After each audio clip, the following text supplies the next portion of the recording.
Hello दोस्तों, कैसे हैं आप सभी लोग। मेरा नाम है सुमित राठी। आप सबका स्वागत करता हूं आपके अपने चैनल पे। गाइस एक बार रिक्वेस्ट है, प्लीज़ वीडियो को लाइक करें, शेयर करें, और अगर आप चैनल पे नए हैं तो चैनल को सब्सक्राइब तो करना पड़ेगा ना रे भाई। फटाफट से सब्सक्राइब कर दो यार, और शेयर भी कर दो भाई सबके साथ में, ठीक है। एकदम जन्नाटे से फैला दो इसको, जन्नाटे से। चलिए आगे बढ़ते हैं दोस्तों, और आज के करंट अफेयर पे चर्चा करते हैं। अच्छा, अभी करंट अफेयर क्विज़ हमने जस्ट इससे पहले की है, सो उसको भी एक बार देख लेना जिन बच्चों ने नहीं देखी है। जस्ट इससे पहले हमने करंट अफेयर क्विज़ की है। नवंबर 5, 2022 यूपीएससी सीएससी, जिसके जितने भी यूपीएससी जो एग्ज़ाम कंडक्ट करती है, चाहे वो सीएससी हो, चाहे वो आपका एनडीए हो, सीडीएस हो, चाहे आपका असिस्टेंट कमांडेंट का हो, सबके लिए, प्लस में स्टेट पीसीएस के लिए, this is the best source to do the current affair. Daily current affair का जो हमारा सेगमेंट है दोस्तों, I am presenting it in front of you. मैं आपके सामने इसको लेके आ रहा हूँ, and let's begin the class. सबसे पहला जो सवाल है वो है ब्लैक सी ग्रेन इनिशिएटिव। थोड़े दिन पहले ड्रोन अटैक हुआ था, उसके बाद रशिया ने क्या किया था, एक डील थी ब्लैक सी ग्रेन डील, वो उन्होंने सस्पेंड कर दी थी।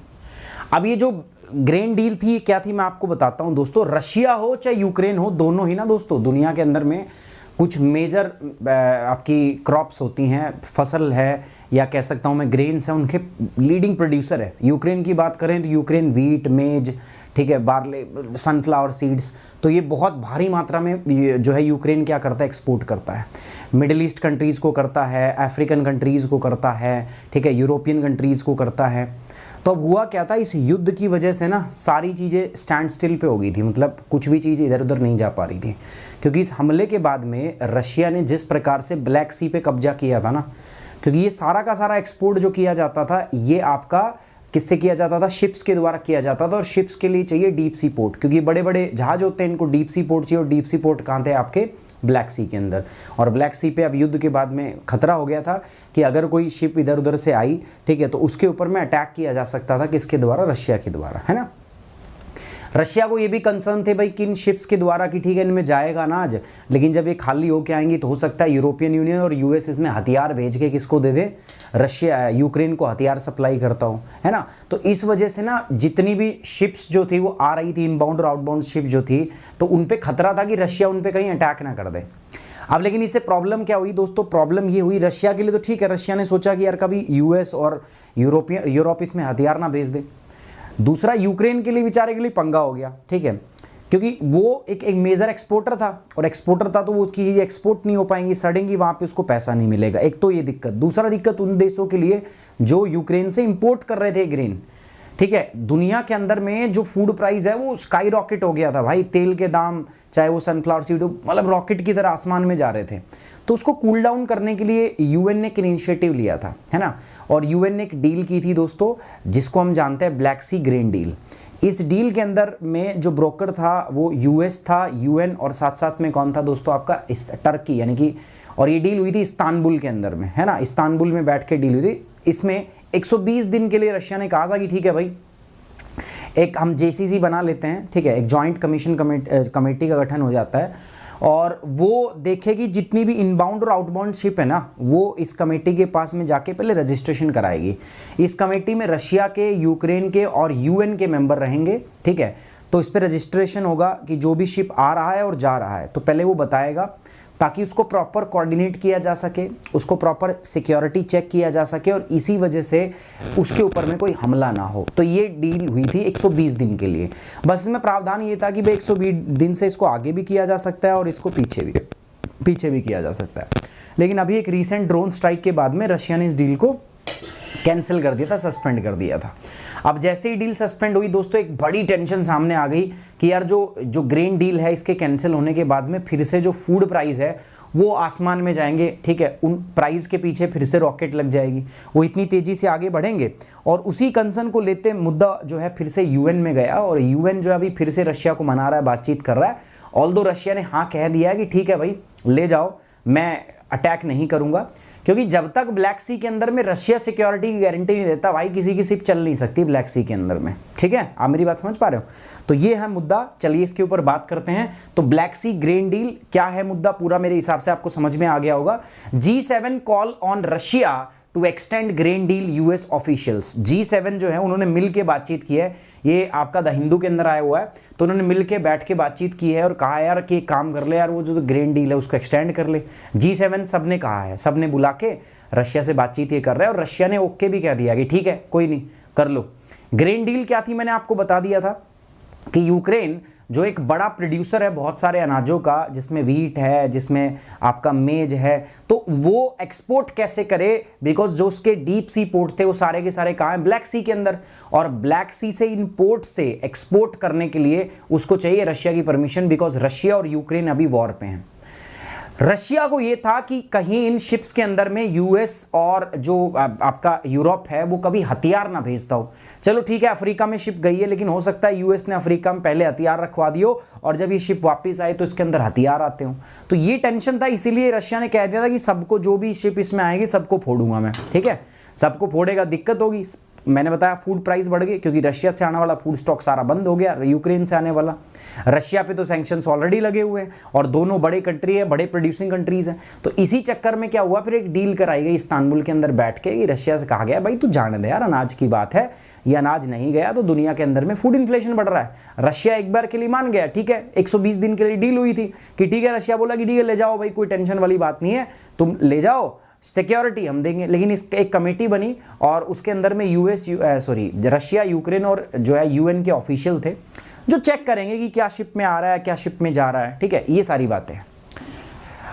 G7 ने अभी ये रिक्वेस्ट की है, तो GAS पेपर 2 बायलेटरल, रीजनल और global grouping and the agreements इससे संबंधित है। तो G7 ने रशिया से बात की है कि भैया वो जो ग्रेन शिपमेंट है ना यूक्रेन से, यार उसको जाने दो, ब्लैक सी से उसको मत रोको, ठीक है। सबके सब जो है एग्री हो गए हैं और जो ब्लैक सी ग्रेन डील है इसको थोड़ा सा एक्सटेंड कर दिया गया है।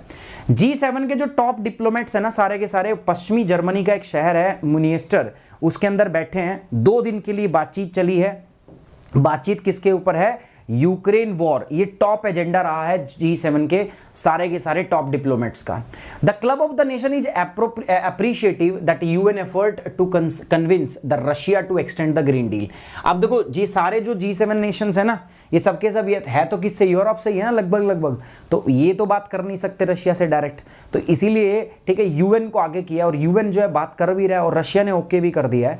तो इसीलिए जो यूएन का जो ये मतलब स्टेप है कि रशिया को कन्विंस करना कि भैया ग्रेन डील को एक्सटेंड करो, तो इसकी सराहना की गई है। Grain shipment from Ukraine resumed recently after Russia return to the deal allowing their safe passage following international pressure. अब रशिया पे भी, रशिया ने सस्पेंड कर दिया था ग्रेन डील को ब्लैक सी से, लेकिन जब उस पर इंटरनेशनल प्रेशर पड़ा तो उसने कहा कि ठीक है भैया ले जाओ, है ना। यूएन का प्रेशर आया, इंटरनेशनल प्रेशर आया, जो बाकी देश हैं उन्होंने भी कहा, क्योंकि इससे यार फूड प्राइस बढ़ जाते पूरी दुनिया के अंदर में, ठीक है, इन्फ्लेशन बढ़ जाता, फूड इन्फ्लेशन बढ़ जाता। तो उसी के चलते, उस प्रेशर के चलते रशिया ने गो हेड कर दिया कि ठीक है भैया ले जाओ, ठीक है, सिक्योरिटी मैं दूंगा, मैं किसी पे हमला नहीं करूंगा। ब्लैक सी ग्रेन इनिशिएटिव था क्या दोस्तों, तो 27 जुलाई 2022 को इनिशिएटिव किया। आपको पता है फरवरी में यूक्रेन और रशिया का युद्ध हो गया। अब उस युद्ध के बाद में शिप से आपका जो अनाज था वो जाना बंद हो गया है और यूक्रेन बहुत बड़ा प्रोड्यूसर है दोस्तों आपका अनाज का। अब वो नहीं जाएगा तो दुनिया के अंदर में जो सप्लाई थी वो बंद हो जाएगी, तो वहां पे एक बड़ा प्रॉब्लम क्रिएट हो रहा था। तो इसीलिए the deal brokered by the United nation and Turkey was signed in Istanbul on July 27 this year. इस साल 27 जुलाई को इस्तांबुल में संयुक्त राष्ट्र और तुर्की द्वारा दलाली किया गया, सौदे पर हस्ताक्षर किए गए। मतलब बीच में टर्की था, टर्की ने इसको ब्रोकर कराया था बीच में। इनिशियली ये डील 120 दिन की ली थी, बट बाद में बोला गया ठीक है भैया आपके पास ऑप्शन है, बाद में इसको एक्सटेंड भी कर सकते हैं या आप चाहो तो इसको कभी भी टर्मिनेट भी कर सकते हो। ये जो डील थी इसके अंदर में बेसिक मुद्दा क्या था, to provide a safe maritime humanitarian corridor, कि आदमी को यार मानवता के आधार पर, ठीक है, रशिया को मानवता के आधार पर थोड़ी सिंपैथी रखनी है, एम्पैथी रखनी है कि लोग दुनिया में भूखे मर जाएंगे, और उस आधार पे रशिया को यहां से क्या करना है, एक पर्टिकुलर कॉरिडोर जो है वो प्रोवाइड कर देना है। किसको, यूक्रेनियन एक्सपोर्ट को। एक्सपोर्ट में बेसिकली क्या है, फूड ग्रेन्स, और कुछ नहीं है भैया, ठीक है, और कुछ नहीं है। और ये जो जाने थे सारे के सारे, ये 3 बड़े पोर्ट्स हैं जो यहां से जाते थे, ठीक है, एंड दीज पोर्ट्स आर, ये पोर्ट्स हैं, ठीक है, ये बंदरगाह है चेर्नोमोर्स्को, ओडेसा और यूजनी पिवडेत्री। तो ये जो है आपके 3 पोर्ट्स थे, इन पोर्ट्स, ये तीनों के तीनों ब्लैक सी के अंदर है। ठीक है, काला सागर जो है ना उसके अंदर में पोर्ट है। तो मुद्दा यही था कि भाई इस डील के माध्यम से एक सेफ पैसेज प्रोवाइड किया जाए, ह्यूमैनिटेरियन असिस्टेंस जो है वो दिया जाए, particularly for the food grains. और ये जो 3 की प्रोडक्ट्स के लिए है मैंने आपको बताया, ठीक है, बेसिकली फूड प्रोडक्ट्स के लिए थे from the 3 ports, in 3 ports से। अब आप पूछो कि सर इस डील की जरूरत क्या पड़ी, मैंने बताया ना अभी, भाई युद्ध था तो रशिया को डर था कि इसमें हथियार आएंगे, ये शिप जाएंगी खाली होकर हथियार आएंगे इसमें, तो इसीलिए उसने कहा कि ठीक है मैं इस पर अटैक करूंगा। तो उससे यार पूरी दुनिया के अंदर प्रॉब्लम तो आनी थी फूड ग्रेन को लेके। The central idea was to calm market by ensuring an adequate supply of the grains. क्योंकि यार मुद्दा ये था, ये डील भी इसीलिए करानी पड़ी क्योंकि यार फूड प्राइस जो था ना, फूड ग्रेन का प्राइस जो था वो बहुत तेजी के साथ में बढ़ रहा था। तो आइडिया ये था कि इसके माध्यम से क्या किया जाए, मार्केट को काम किया जाए, जो प्रेशर है, जो प्राइस बढ़ रहा था, तो कहीं ना कहीं उस प्राइस को काम डाउन करने के लिए, ठीक है, फूड इन्फ्लेशन को लिमिट करने के लिए ये कदम उठाए गए थे। फीचर ऑफ द इनिशिएटिव, इस पहल की विशेषता क्या थी मैं आपको बता दूं, तो इस डील के द्वारा एक ज्वाइंट कोऑर्डिनेशन सेंटर बनाया गया था, जेसीसी बनाया गया था। इस जेसीसी के अंदर में जो लोग थे वो रशिया से थे, टर्की से, यूक्रेन से और यूएन से थे। इनका उद्देश्य क्या था दोस्तों, सारे कौन सी शिप आ रही है, कौन सी जा रही है, ओवरसाइट करना और कोऑर्डिनेट करना इसका मुख्य उद्देश्य था। जितनी भी कमर्शियल शिप्स जो थी यहां पे आ रही थी उनको पहले जेसीसी के पास रजिस्टर करना पड़ता था, to ensure appropriate monitoring, inspection and safe passage. ठीक है, उचित निगरानी, सुरक्षित मार्ग सुरक्षित करने के लिए सभी वाणिज्य जहाजों को सीधे जेसीसी के साथ पंजीकरण करना आवश्यक था। All ships once inside the Ukrainian territorial water are subjected to the nation's authority and responsibility. और एक बार जहाज जो है यूक्रेनी क्षेत्र के अंदर चला गया, यूक्रेनी जल क्षेत्र के अंदर चला गया, तो उसके बाद फिर वो यूक्रेन की जिम्मेदारी है। बट अगर वो इंटरनेशनल वाटर में है, यानी कि ब्लैक सी के अंदर में है, तो इन दैट केस तो ये जॉइंट कोऑर्डिनेशन कमेटी जो है, सेंटर जो है, ये सारी चीजें देखेगा। इसके पास रजिस्ट्रेशन होगा शिप्स वगैरह का और बाकायदा फिर यही बाद में उन चीजों को देखेगा। सर एडवांटेज क्या था यूक्रेन के लिए? देखो यूक्रेन जो है, मैंने आपको बताया, चाहे आपका गेहूं हो, मक्का हो, रेप सीड्स हो, सनफ्लावर सीड्स हो, ठीक है, सनफ्लावर ऑयल हो, इनका एक ग्लोबल बड़ा एक्सपोर्टर रहा है। कौन? यूक्रेन। तो ऐसी अवस्था में it access the deep sea port in the Black Sea, और ये सब करने के लिए उसको ब्लैक सी के अंदर में जो डीप सी पोर्ट है ना, उनको यूज करना पड़ता है। और इन्हीं डीप सी पोर्ट, जो मैंने 3 पोर्ट बताए थे, उन्हीं के माध्यम से वो Europe, middle east, African nation सभी को क्या करता था, एक ग्रेन सप्लाई करता था। ठीक है, लेकिन अभी वो कर नहीं सकता था, क्यों? बिना डील के। ठीक है, आगे बता दूं मैं आपको, दिस इज द ब्लैक सी। ठीक है, ये आपका ब्लैक सी है दोस्तों जो हम बात कर रहे हैं, this is the port of Odesa, ठीक है, जिसकी हम बात कर रहे हैं यहाँ पे, है ना, ये ओडेसा है। तो ये आपको ध्यान रखना है। ब्लैक सी किस किस से लग रहा है? देखो, ये रहा यूक्रेन, ये रहा आपका रशिया इधर, ठीक है, इधर जॉर्जिया है, नीचे टर्की है, ठीक है, इधर बुल्गारिया है, रोमानिया है आपका। तो ब्लैक सी की ज्योग्राफी जो है, विल डिस्कस दैट, ठीक है, वो हम डिस्कस कर लेंगे आपके साथ, ज्योग्राफी थ्रू मैप वाला जो अपना पोर्शन होता है उसके अंदर में। अब G7 क्या है दोस्तों? आपको पता है G7 is a group of 7 country. 7 थे पहले, 8 भी थे बीच में, रशिया को शामिल कर लिया था, बाद में रशिया के लात मारी, क्योंकि जब क्रीमिया को अनेक्स किया था, ठीक है, उसके बाद में इन्होंने रशिया को हटा दिया। तो G7 जो है वो दुनिया की इंडस्ट्रियलाइज कंट्री है, बेसिकली जो सबसे मतलब एडवांस इकोनॉमी जिसको आप कह सकते हो ना, वो इसके अंदर आते हैं। ओरिजिनली इसमें G8 थे, इसको 1975 में सेटअप किया गया था, ठीक है, इनफॉर्मल फोरम के रूप में, ताकि दुनिया के जो लीडिंग इकोनॉमी है, इंडस्ट्रियल नेशन है, उनके सारे लीडर को, नेताओं को एक जगह पे लेके आया जा सके। The summit gather leader from the European Union and the following countries. इसमें Canada, France, Germany, Italy, Japan, United Kingdom and United States, ये सारे लोग हैं इसके अंदर। The major purpose of G7 is to discuss deliberate on international economic issue. इसका उद्देश्य क्या है दोस्तों? अंतर्राष्ट्रीय आर्थिक मुद्दों के ऊपर चर्चा करना, विचार विमर्श करना, ये इसका प्रमुख उद्देश्य था। It sometimes acts in concert to help resolve the other global problems with a special focus on economic issues। अच्छा, मुद्दा था इकोनॉमिक्स का, ठीक है, लेकिन कई बार क्या इकोनॉमिक्स के अलावा बाकी मुद्दे जो हैं उनकी भी इसके अंदर में मदद ली जाती है, ताकि उन मुद्दों को भी क्या किया जाए, रिजॉल्व किया जा सके। तो बाकी मुद्दों को भी इसकी मदद से रिजॉल्व किया जाता था।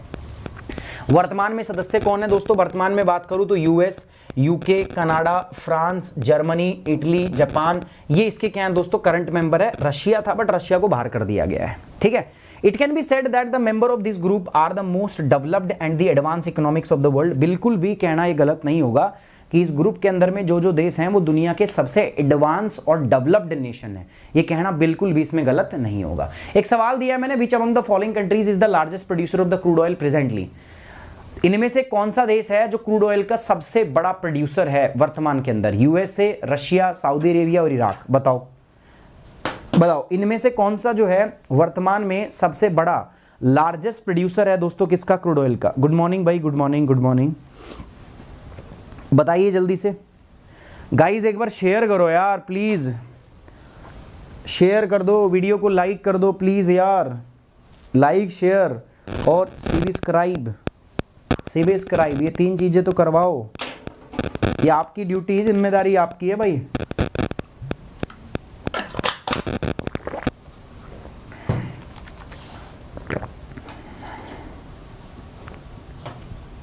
सी हैट अमेरिका, सोच के बुरा लग रहा है ना, अजीब लग रहा है ना दोस्तों। मैं आपको बता दूं, अमेरिका इस साल से पहले, मतलब 2021 से पहले अमेरिका नेट इंपोर्टर था, लेकिन इस बार अमेरिका ने सबसे ज़्यादा क्रूड ऑयल का प्रोडक्शन किया है, कच्चे तेल का। ऐसा क्यों कर रहा है वो? पहले तो उसने अपना बचा के रखा था, फिर अभी पता है कि क्रूड ऑयल के ऊपर में लगातार बातचीत चल रही है, तो कह रहा है जितना निकाल सकता हूँ निकाल लेता हूँ फटाफट से। ठीक है, तो अमेरिका इसके अंदर है। तो अमेरिका जो है पिछले साल का सबसे बड़ा प्रोड्यूसर रहा है क्रूड ऑयल का। ठीक है, जिनको नहीं पता था अभी ध्यान रखना इस बात का। आगे बढ़ते हैं दोस्तों, नेक्स्ट है आपका मुआना लाओ। ठीक है, ये मुआना लाओ जो है बेसिकली इट्स अ वोल्केनो दोस्तों, ये आपका हवाई आइलैंड के ऊपर स्थित है। और अभी यहाँ पे क्या हो रहा है, धरती ना सूज रही है, स्वेल कर रही है, तो ऐसा माना जा रहा है कि ये इरप्ट हो सकता है। आज से लगभग 33 या पता नहीं 37 साल पहले इरप्ट हुआ था। हवाई के अंदर है दोस्तों ये। जैसे हवाई के अंदर में अगर हम बात करें, सबसे हाईएस्ट एक्टिव वोल्केनो है माउंट किलावा, तो ये वहीं पे है, किलावा के थोड़ा सा ऊपर है। ठीक है, इसका नाम है आपका क्या, माउंट मुआना लाओ। ठीक है, तो ये दुनिया का ना, इसकी खास बात क्या है, दुनिया का सबसे बड़ा active volcano, the largest active volcano on the earth. ठीक है, ये है आपका। सो इसके बारे में हम चर्चा करेंगे। अब ये इरप्ट नहीं हुआ है, बट इसके ऐसे चांसेस हैं कि ये भविष्य में बहुत जल्दी इरप्ट हो सकता है। तो इसको देखने से पहले सबसे पहले मैं आपको हवाई आइलैंड थोड़ा सा दिखाना चाहूँगा। हवाई आइलैंड जो है वो क्या है, देखो ये है हवाई आइलैंड हमारा। तो ये हवाई आइलैंड के अंदर में 7 मुख्य आइलैंड होते हैं। ठीक है, यहाँ से शुरू कर लो। ये इसकी कैपिटल है यहाँ पर, जिसका नाम है होनोलुलु।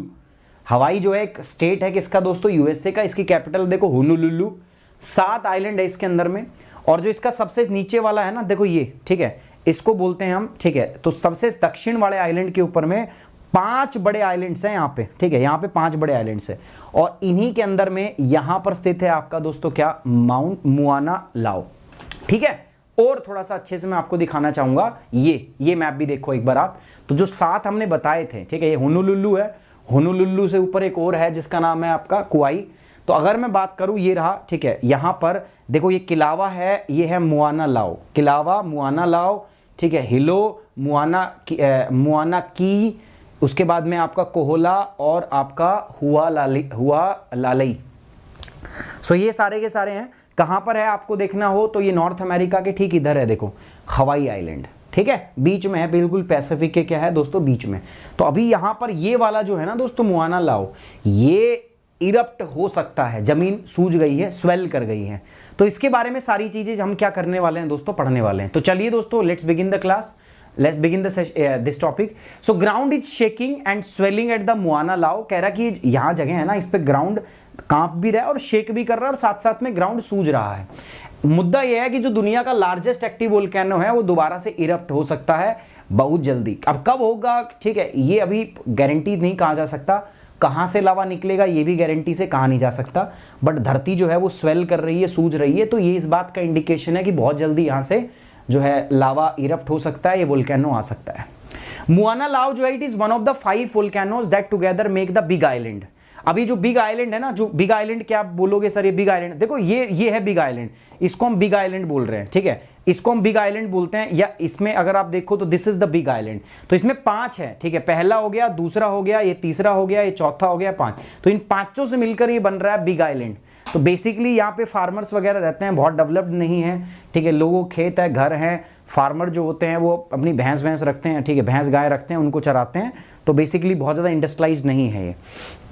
ठीक है, तो ये बेसिकली बिग आइलैंड के ऊपर स्थित है। तो 5 में से एक है ये, एंड ये हवाई आइलैंड पर है और ये सदर्न मोस्ट आइलैंड है दोस्तों किसका, हवाईयन आर्चियोपेलेज का। मैंने अभी दिखाया था ना 7 आइलैंड है, उसमें से सबसे दक्षिण है कौन सा दोस्तों, बिग आइलैंड। और उसी बिग आइलैंड के ऊपर 5 एक्टिव वोल्केनो है, जिसमें से एक कौन सा है दोस्तों, मुआना लाओ।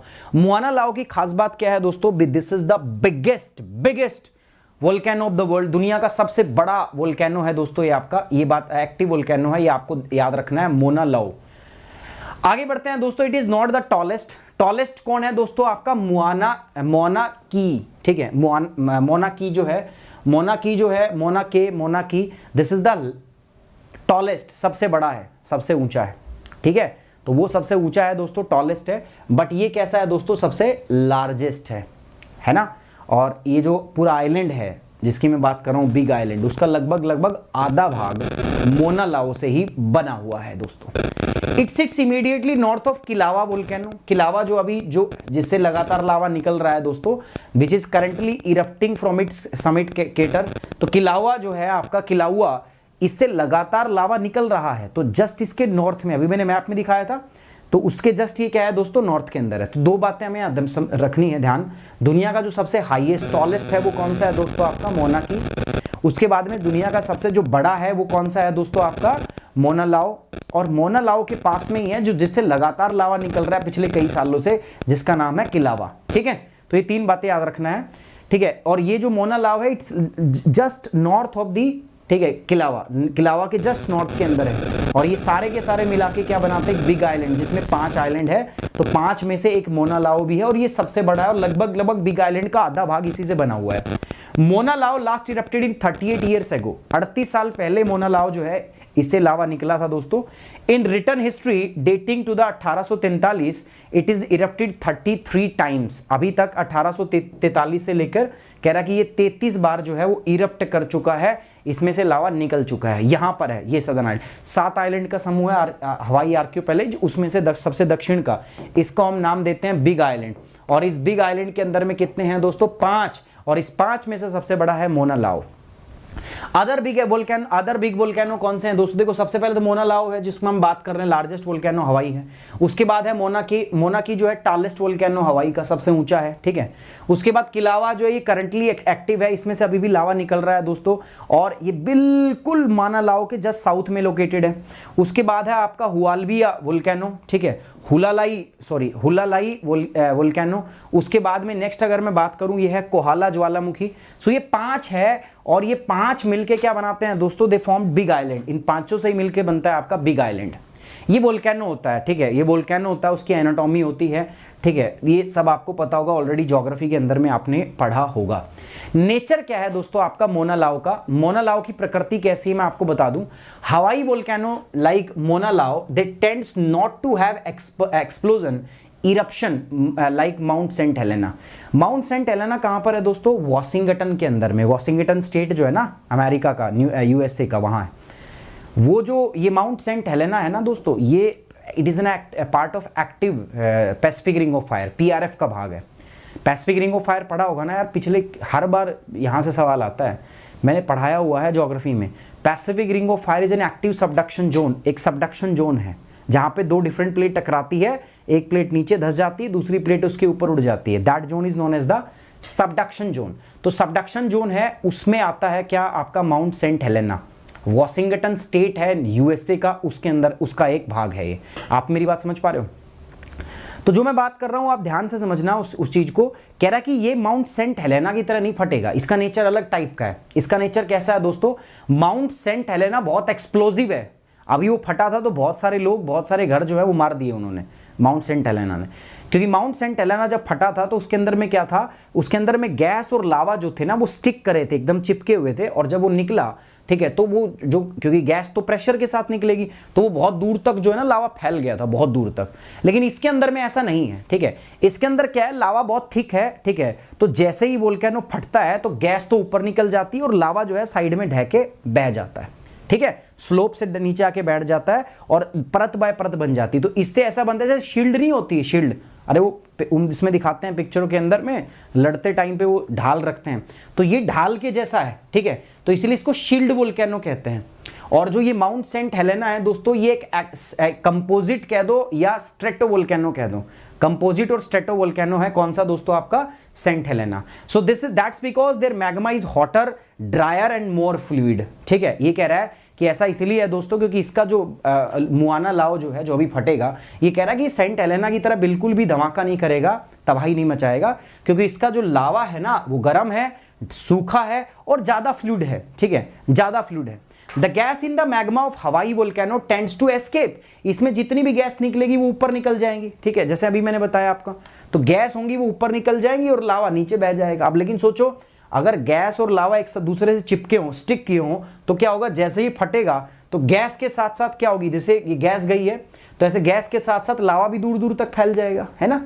तो ऐसी अवस्था में दिक्कत होगी, लेकिन इसमें क्या, गैस ऊपर निकल जाती है, लावा जो ढलान है उससे नीचे आ जाता है, तो इससे एक शील्ड बन जाती है। इसीलिए इस प्रकार के वोल्केनो को, जो हवाई के अंदर जितने भी वोल्केनो फटते हैं, उनका नाम है शील्ड वोल्केनो। क्या कहते हैं हम इनको, शील्ड वोल्केनो, क्योंकि सक्सेसिव जो लावा की लेयर है ना, लेयर बाय लेयर उनके ऊपर बनी हुई है, और एक शील्ड जैसा, जैसे वॉरियर लड़ता है ना युद्ध में, तो उसके पास जो शील्ड होती है, ढाल होती है, ऐसी इसकी शेप बनी हुई है। अब सवाल आता है कि सर क्या ये भी पैसिफिक रिंग ऑफ फायर का भाग है? मोना लाओ क्या पैसिफिक रिंग ऑफ फायर का भाग है? नहीं दोस्तों, it's not a part of Pacific ring of fire. ये पेरी प्रशांत पेटी यानी कि पैसिफिक रिंग ऑफ फायर का भाग बिल्कुल भी नहीं है।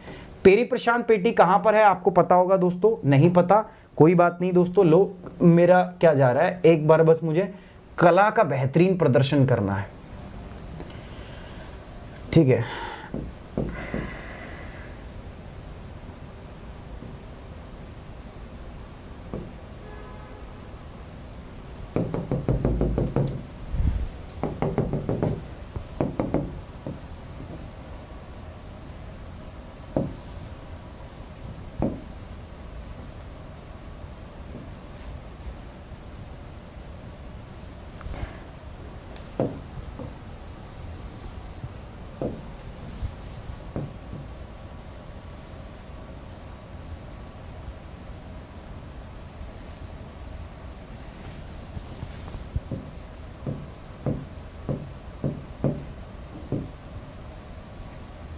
ये देखो, एक्टिव रिंग ऑफ फायर जो है, पैसिफिक रिंग ऑफ फायर दोस्तों, ये यहां से आपका साउथ अमेरिका से ना, इस हिस्से से, ठीक है, लाइक दिस, ठीक है, यहां से ऐसे करके यहां तक, ऊपर तक, ऐसे ऐसे करके ये इस पूरे पार्ट को कवर करती हुई यहां तक आती है, ठीक है, यहां तक फैली हुई है पैसिफिक रिंग ऑफ फायर। और होता क्या है दोस्तों, इसमें आपस में प्लेट टकराती है।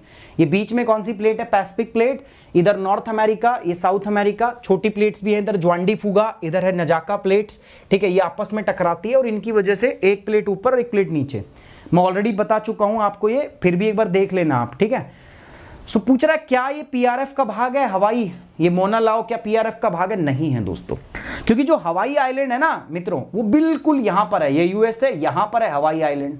पैसिफिक रिंग ऑफ फायर तो इसके चारों तरफ है, ये बीच में है। लेकिन सोचना ये है, आपको ध्यान ये रखना है कि देखो ये क्या है दोस्तों, यहां पर अगर हम देखेंगे तो दिस इज पैसिफिक ओशियन, ये प्रशांत महासागर है। यहां पर कौन सा आइलैंड है दोस्तों, हवाई आइलैंड यहां पर है। तो हवाई आइलैंड ये है, ये प्रशांत महासागर है। हवाई आइलैंड जो है ना, सॉरी, ये बिल्कुल प्रशांत महासागर के बीच में, यहां पर जो आपकी सतह है, जो क्रस्ट है, उसकी मोटाई बहुत कम होती है।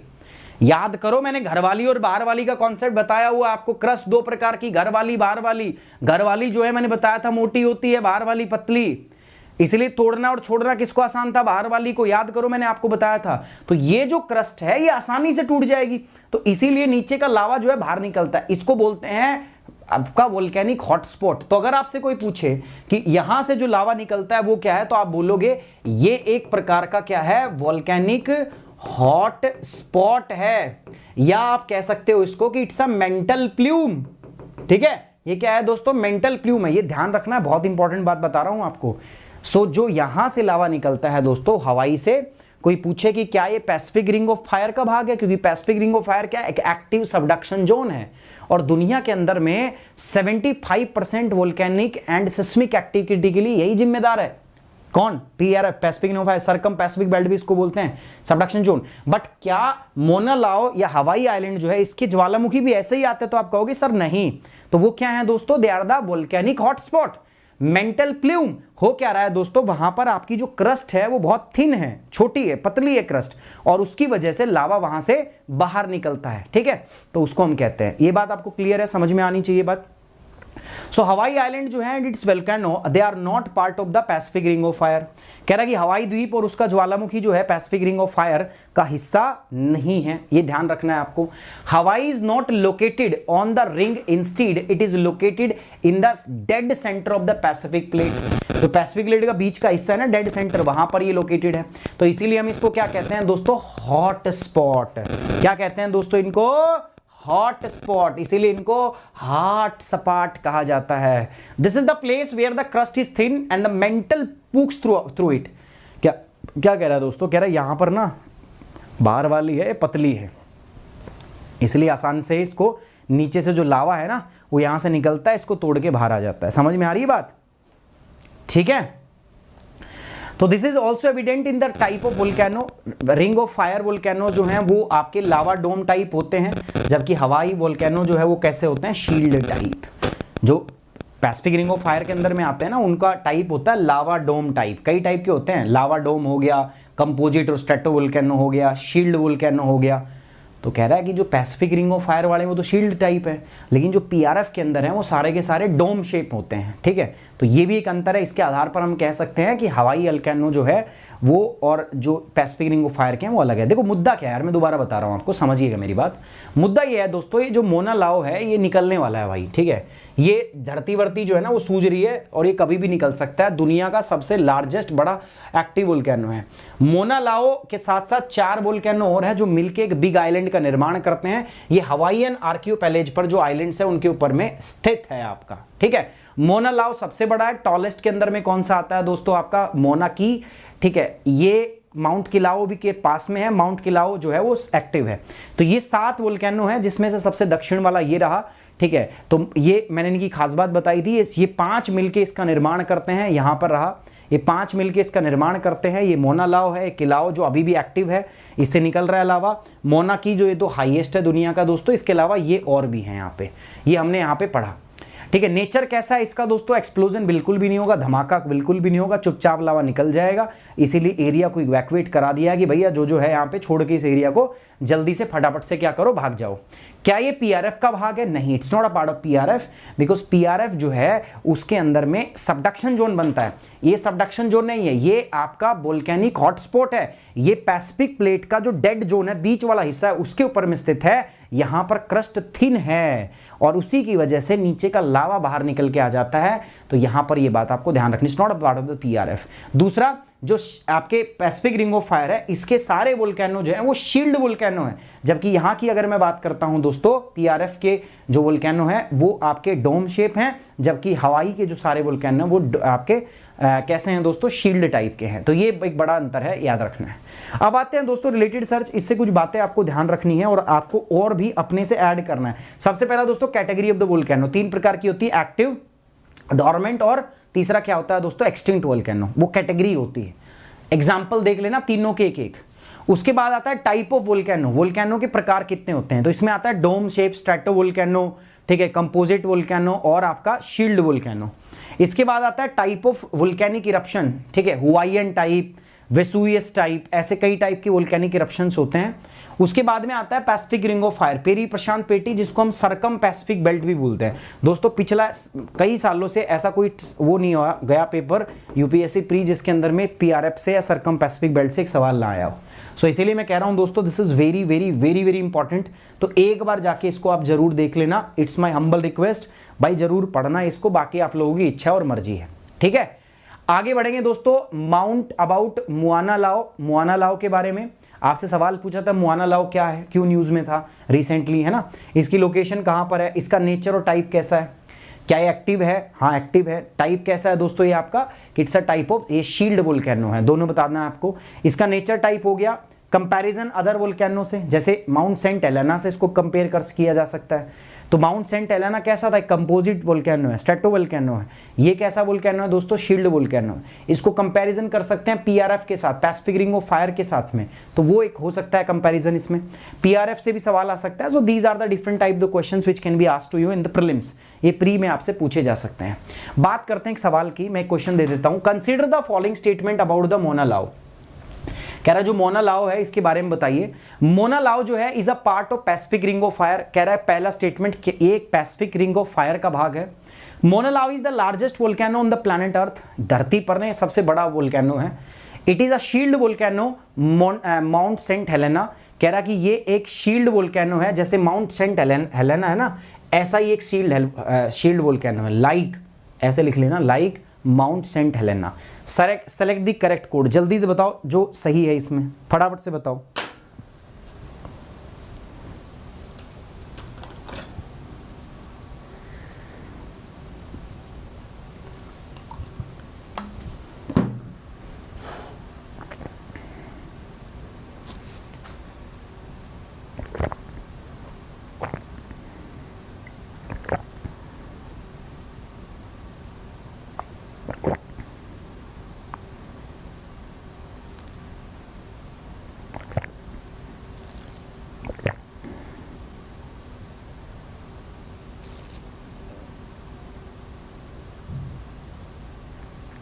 डन, क्लियर है यहां तक? ठीक है। सो this is all about the Mona लाओ। आगे बढ़ते हैं दोस्तों, नेक्स्ट बढ़ते हैं आगे। मेन स्पेसिफिक पे बात करते हैं। तो मेंस का ये सवाल है दोस्तों, discuss the geophysical characteristics of circum Pacific zone. जो सरकम पैसिफिक जोन या जो पीआरएफ है ना, इसकी आपको जियोफिजिकल कैरेक्टरिस्टिक्स के बारे में बात करनी है। तो ये मेंस का सवाल है आपका। तो मेंस में इस प्रकार से आपसे क्वेश्चन पूछा जा सकता है। तो this is the mains question. So आप ध्यान देंगे इसके ऊपर में, ठीक है। लिखने का प्रयास करना। पैसिफिक रिंग ऑफ फायर मैंने ऑलरेडी आपको बताया हुआ है। आगे बढ़ते हैं मित्रों, डिस्क्वालिफिकेशन ऑफ कन्विक्टेड लेजिस्लेचर। तो अभी एक मुद्दा है, ठीक है, द हिंदू के अंदर में टॉपिक आया हुआ है कि ये तो आप जानते होंगे आजम खान साहब हैं, ठीक है। तो इन्होंने एक हेट स्पीच दी थी, इन्फ्लेमेटरी स्पीच दी थी, तो उसके ऊपर इनको सजा सुनाई गई और उसकी वजह से इनको इमीडिएटली जो असेंबली में जो इनकी सीट थी, जहाँ से विधायक थे, तो वो उनको कैंसिल कर दिया गया था और इनकी सीट को वैकेंट कर दिया गया था। बट एक और थे जो मुजफ्फरपुर के अंदर में जो दंगे हुए थे, उसमें उनका भी नाम था, वो भी कन्विक्ट हुए थे, उनको भी सज़ा मिली थी 2 साल की, कोर्ट ने क्रिमिनल सेंटेंस दिया था।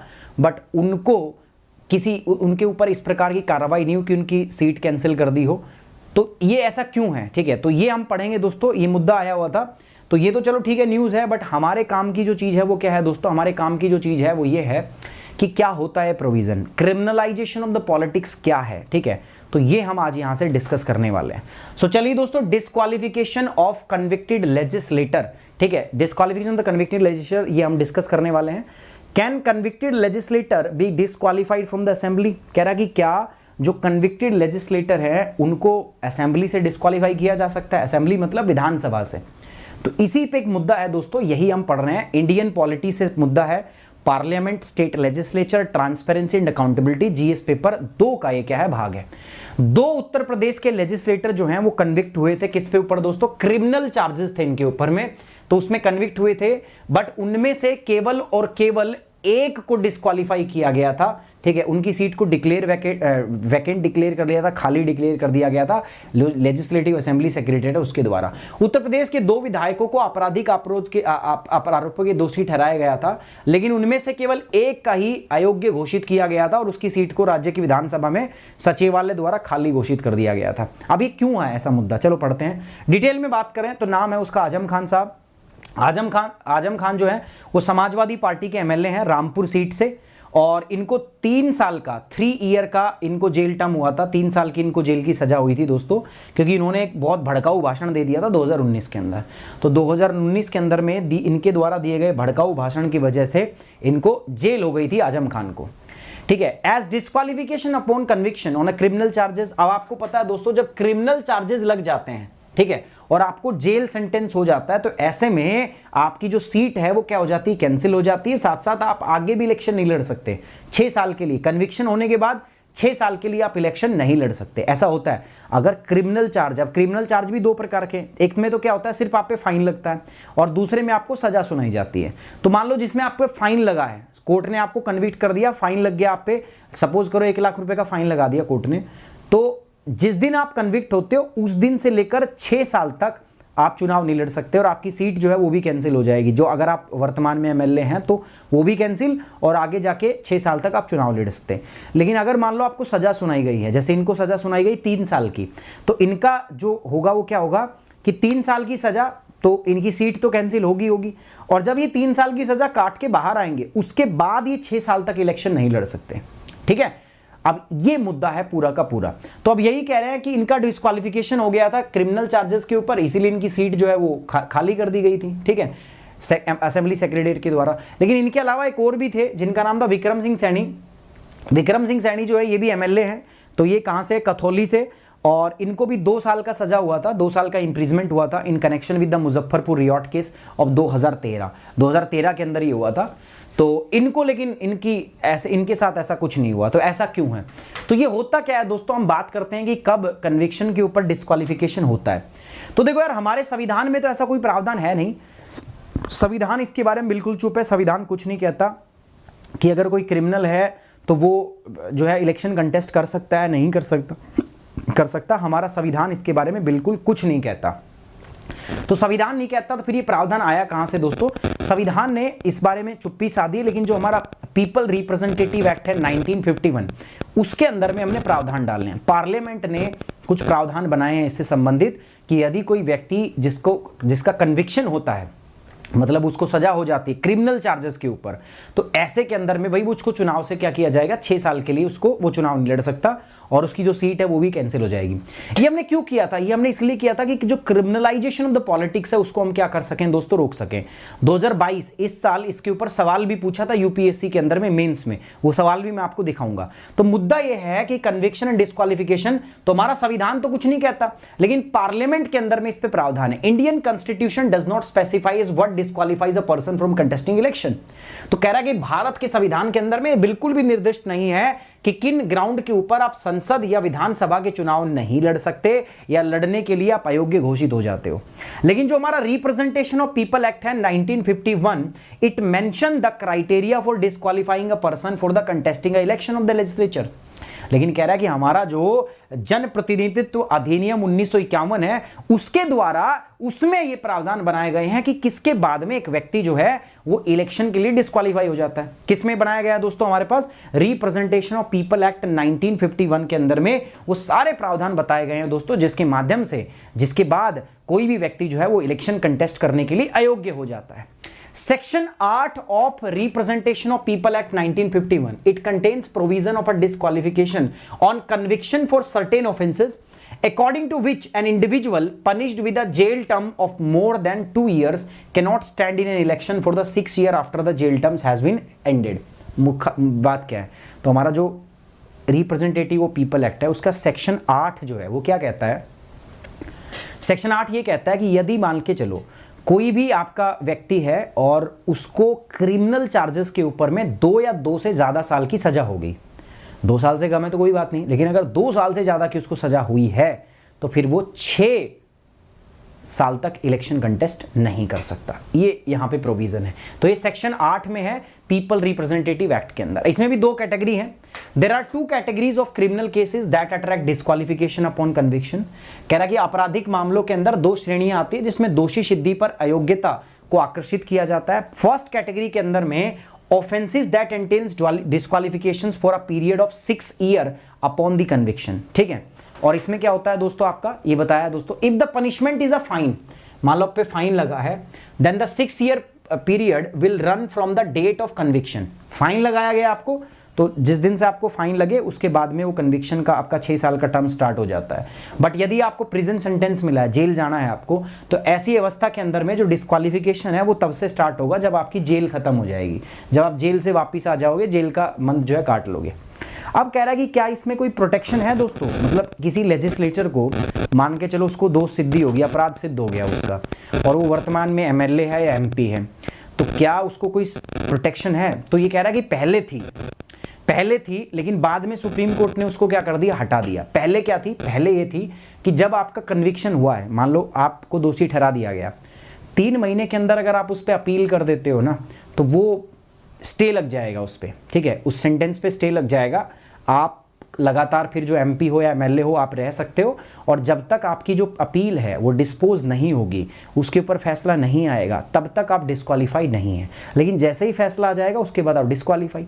तो इस केस में क्या होता था ना, मान के चलो किसी व्यक्ति को अगर डिस्क्वालीफाई हो भी गया, उसका गुनाह साबित हो भी गया और उसने अपील कर दी, तो ऐसे में तो फिर वो लंबे टाइम तक, क्योंकि आपको पता है कोर्ट सिस्टम इंडियन जुडिशरी का क्या हाल चाल है, ठीक है, थोड़ा सा केसेस हमारे यहाँ पे पेंडिंग है ही, तो फिर वो लंबा खिंच जाता है मामला, तो वो चलता रहता है, केस भी चलता रहता है, वो इलेक्शन भी लड़ता रहता है। लेकिन इस चीज़ को ख़त्म किया लिली थॉमस केस के अंदर में सुप्रीम कोर्ट ने। उन्होंने कहा कि यार ये बंद है, ये इम्यूनिटी जो इनको मिलती है ये गलत है, इससे हमारी जो पॉलिटिक्स है उसका क्रिमिनलाइजेशन हो रहा है। So protection against disqualification under section 8(4) of representative of people act, legislator could avoid immediate disqualification until 2013। कह रहा है कि जो आरपी हमारा रिप्रेजेंटेटिव ऑफ पीपल एक्ट जो है, इसकी धारा 8(4) के तहत में विधायक 2013 तक तत्काल अयोग्यता से बच सकते थे।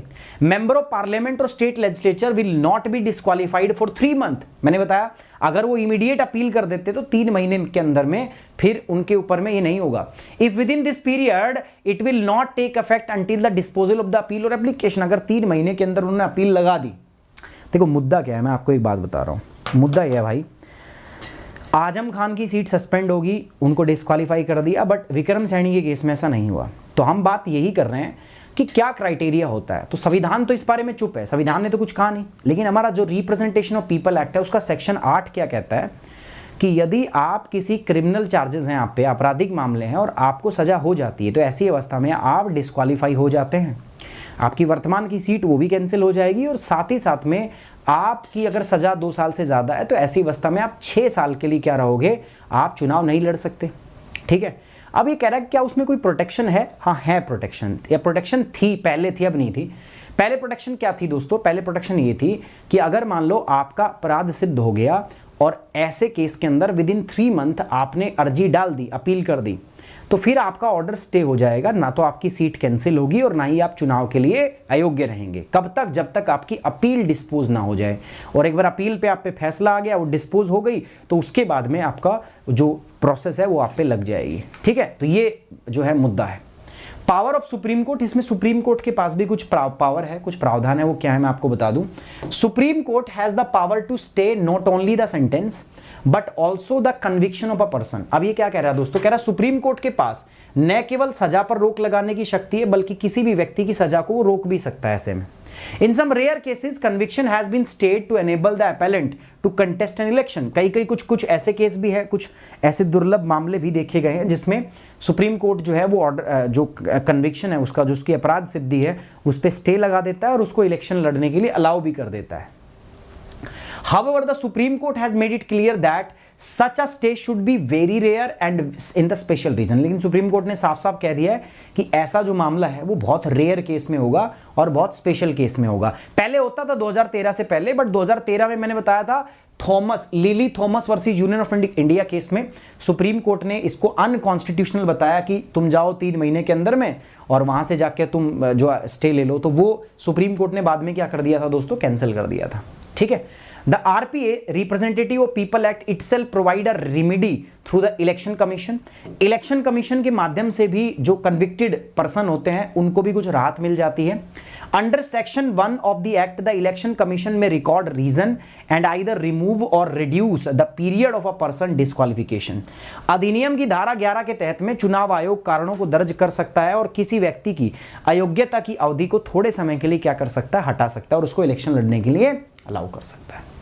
तो आज वर्तमान में क्या प्रावधान है? ठीक है, मान के चलो आप ही चुनाव लड़ना चाहते हो और आप पे क्रिमिनल चार्ज है, तो या तो सुप्रीम कोर्ट आपको अलाउ कर सकता है या इलेक्शन कमीशन आपके रीजन को रिकॉर्ड करके आपको चुनाव लड़ने की अनुमति दे सकता है। अदरवाइज जो पहले जो था वो अब नहीं है। अगर आप एमएलए हैं, एमपी हैं और आप कन्विक्ट हो गए, तो पहले होता था कि 3 महीने के अंदर आप जाओ कोर्ट में अपील कर दो, जब तक आपकी कोर्ट में केस चलेगा तब तक आप एमपी एमएलए रह भी सकते हो और आगे चुनाव भी लड़ सकते हो। लेकिन lily Thomas versus union of India case में सुप्रीम कोर्ट ने इसको रद्द कर दिया, बोला कि दिस इज अनकॉन्स्टिट्यूशनल। समझ में आई भाई दोस्तों बात? अरे बात समझ में आई? अगर समझ में आई तो फटाफट से कमेंट बॉक्स में ओके की रिपोर्ट कर दो। जो बच्चे टेलीग्राम पे मेरे साथ नहीं जुड़े हैं उनसे रिक्वेस्ट है टेलीग्राम पे मेरे साथ जुड़ जाइए, बिकॉज जो आपको पीडीएफ है मैं टेलीग्राम पे ही देने वाला हूं, ठीक है। सो मैं लिंक आपको कमेंट बॉक्स में दे देता हूं, एक बार फटाफट से मेरे साथ जुड़ जाइएगा वहां पे।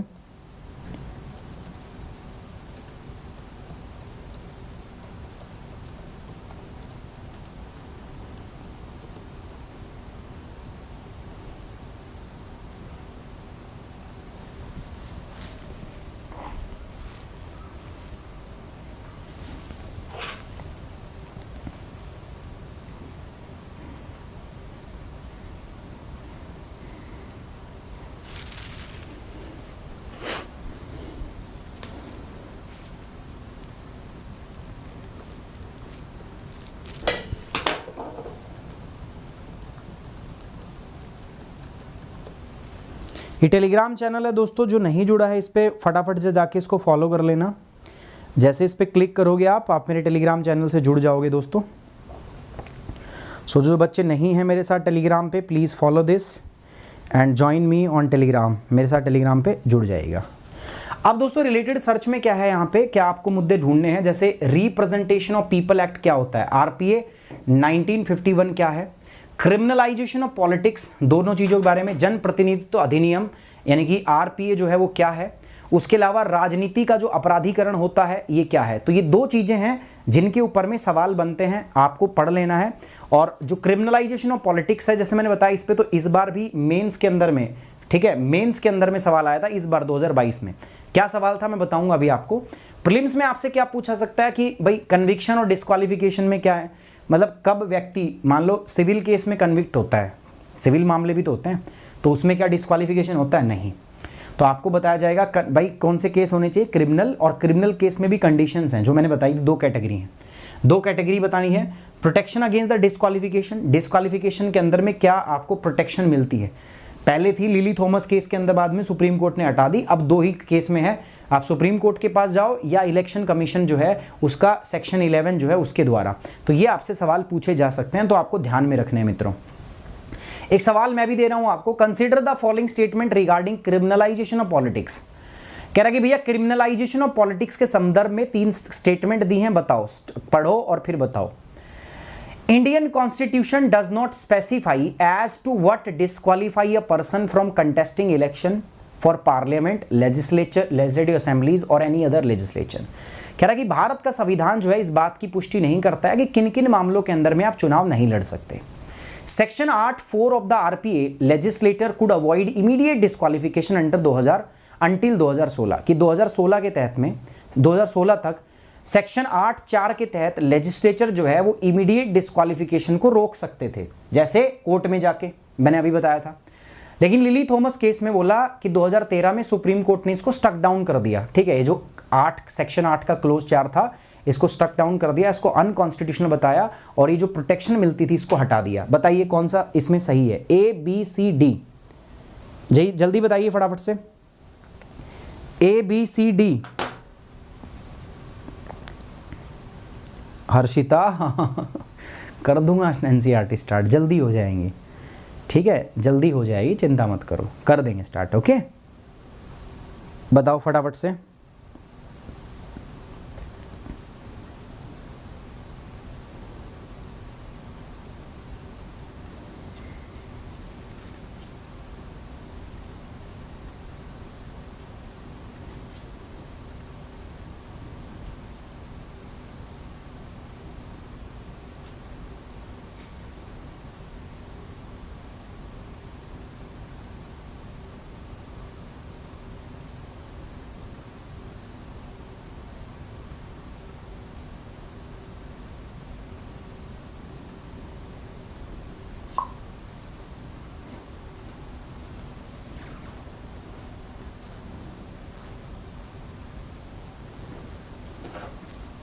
चलिए, सर इसमें तीनों सही हैं भाई, सॉरी एक गलत है, यहां पे देखो 2013 आना चाहिए था, ठीक है। सो इसके अंदर में B is the correct answer, B सही है, 1 और 3, ठीक है, पहला और तीसरा ये जो है इसके अंदर में सही है, क्योंकि दूसरे के अंदर में 2016 लिखा हुआ है 2013 की जगह।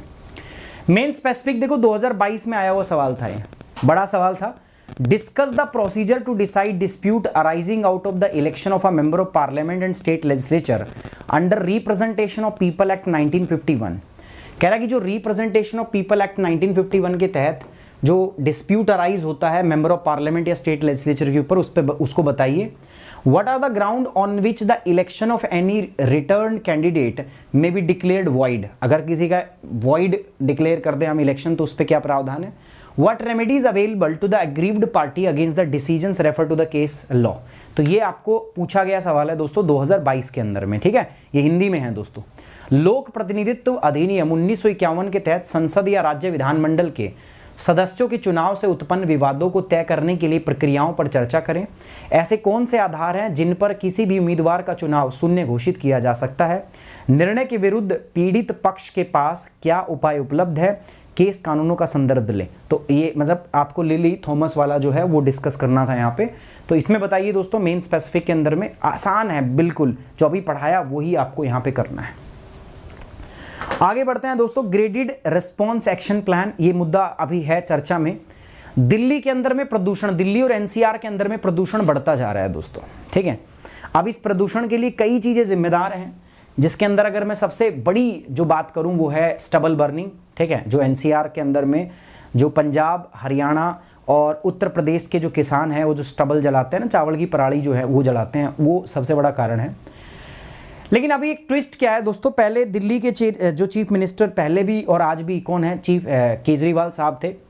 तो पहले जब पंजाब के अंदर में आम आदमी पार्टी की सरकार नहीं थी तो चीख चीख के कहते थे कि पंजाब से प्रदूषण जो है ये एनसीआर के अंदर, दिल्ली के अंदर आ रहा है। लेकिन अब आम आदमी की सरकार आ गई है पंजाब के अंदर में, तो ऐसे में केजरीवाल साहब का बयान बदल गया। केजरीवाल कह रहे हैं कि थोड़ा धैर्य रखो, ये आदमियों का काम खेती करना है ना, अगर ये नहीं करेंगे खेती तो फिर ये अपने परिवार को क्या खिलाएंगे। अच्छा, इससे पहले क्या वो खेती नहीं करके कोई वो चला रहे थे भाई, कोई और धंधा कर रहे थे वो भाई, आज खेती कर रहे हैं। तो पहले क्या वो इंडस्ट्रियलिस्ट थे, पहले व्यापारी थे वो बड़े बड़े, या पहले वो समुद्री लुटेरे थे, क्या थे वो पहले भाई? आज ठीक है किसान है, तो पहले भी तो वही थे ना। तो आज उनका स्टेटमेंट कैसे बदल गया आम आदमी पार्टी जो है उनके कन्वीनर अरविंद केजरीवाल साहब का, है ना। तो ये होती है पॉलिटिक्स, ठीक है।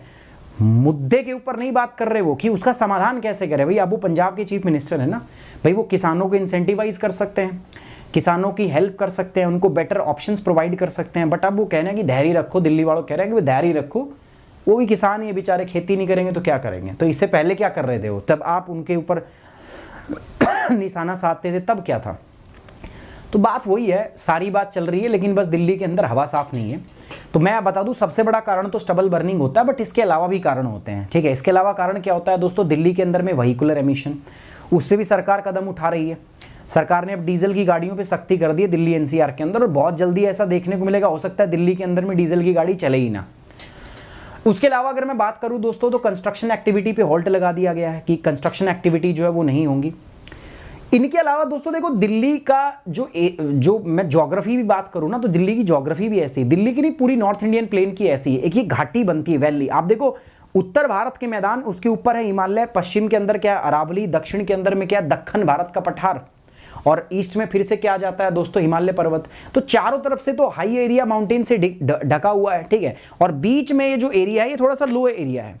तो ये टेबल टॉप स्ट्रक्चर जो है ये बनता है नॉर्थ इंडियन प्लेन का, और इसकी वजह से क्या होता है दोस्तों, यहाँ पे प्रदूषण, जो सारा प्रदूषण है वो आके यहीं इकट्ठा हो जाता है।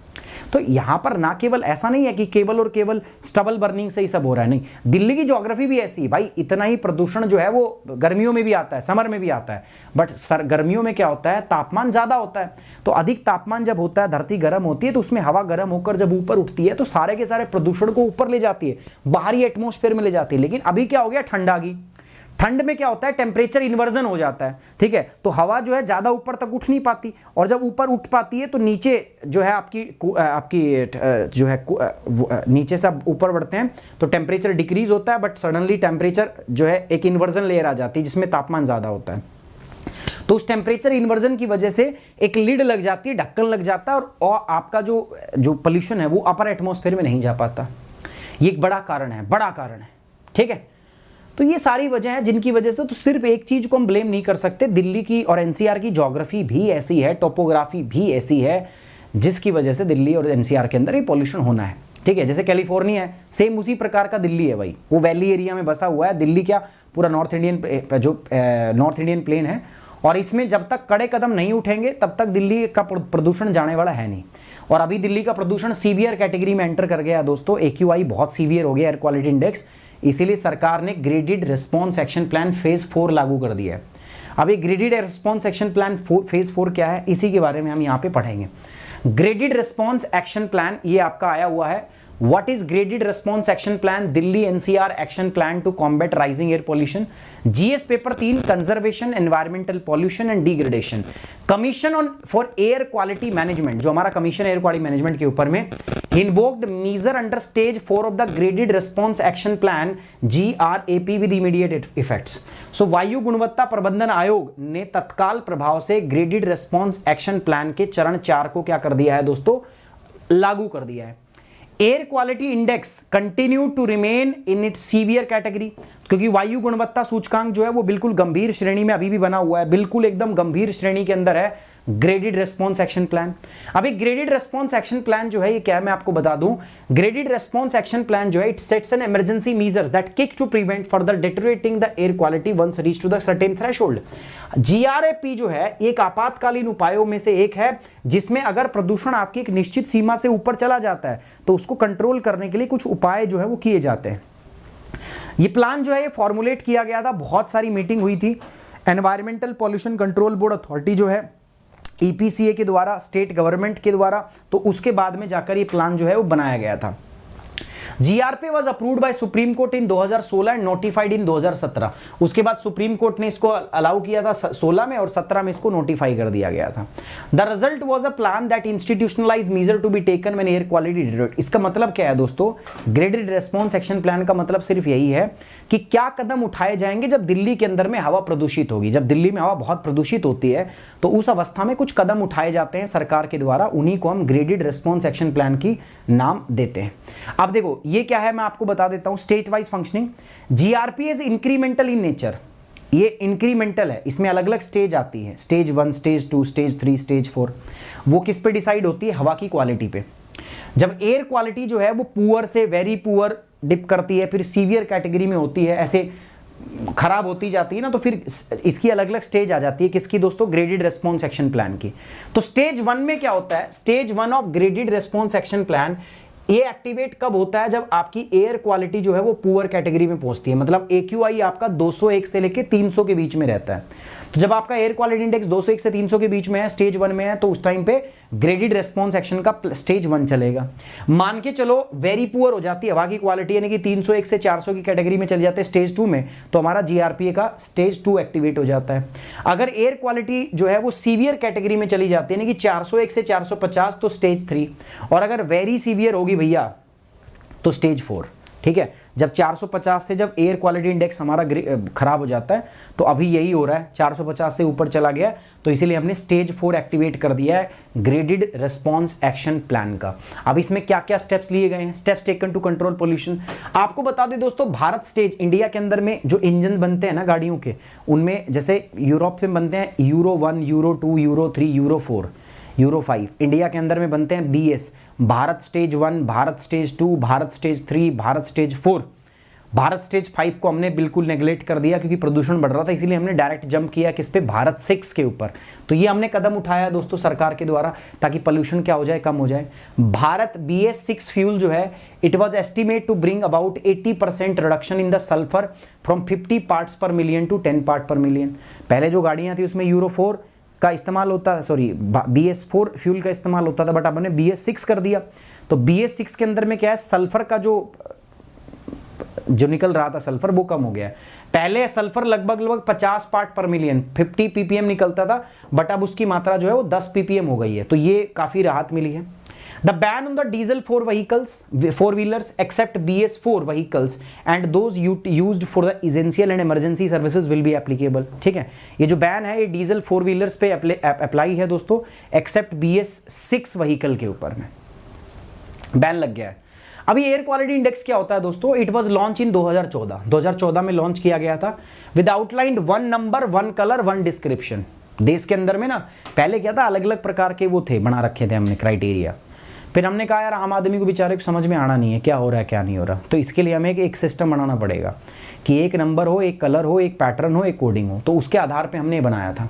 It has been developed by the CPCB, central pollution control board के द्वारा इसको डेवलप किया गया था in consultation with IIT Kharagpur, IIT Kanpur, तो इसके द्वारा बनाया गया था। Category of AQI are good, satisfactory, moderately polluted, very poor, poor और सीवियर। ये इसकी अलग अलग क्या है दोस्तों, कैटेगरीज हैं जो आपको है। इसमें कितने कितने पॉल्यूटेंट्स को लेके हम ये बनाते हैं, प्रदूषक के आधार पे ही तो हम देखते हैं ना कि हवा पुअर है, वेरी पुअर है, सेटिस्फैक्ट्री है, ठीक है, सीवियर कैटेगरी की है, सीवियर प्लस में है।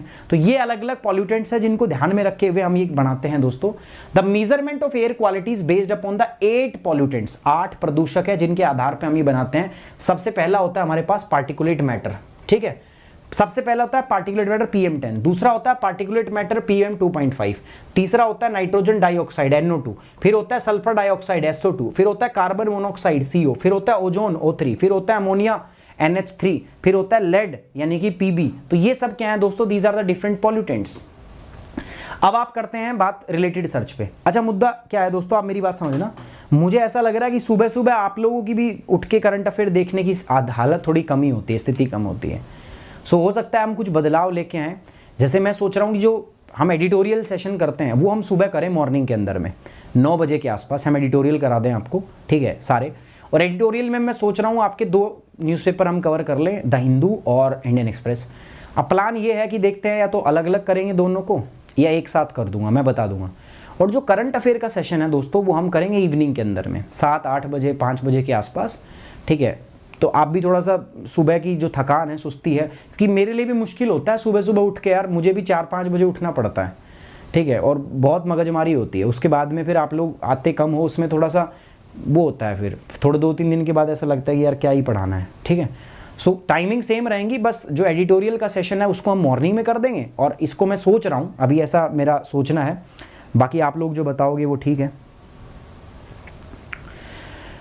रिलेटेड सर्च के बारे में बात करते हैं। वर्ल्ड एयर क्वालिटी रिपोर्ट अभी आई थी, क्या कहता है, particulate matters, type of pollutants, इसमें आप देख सकते हो मेरा पॉल्यूशन पे टॉपिक है टाइप ऑफ पॉल्यूटेंट्स, तो वहां पर आप जाके देख सकते हो टाइप ऑफ पॉल्यूटेंट कितने प्रकार के होते हैं। National clean air programme, so these are the different topics जो आपको रिलेटेड सर्च के हिसाब से देखने हैं। गेटिंग माई पॉइंट, ठीक है।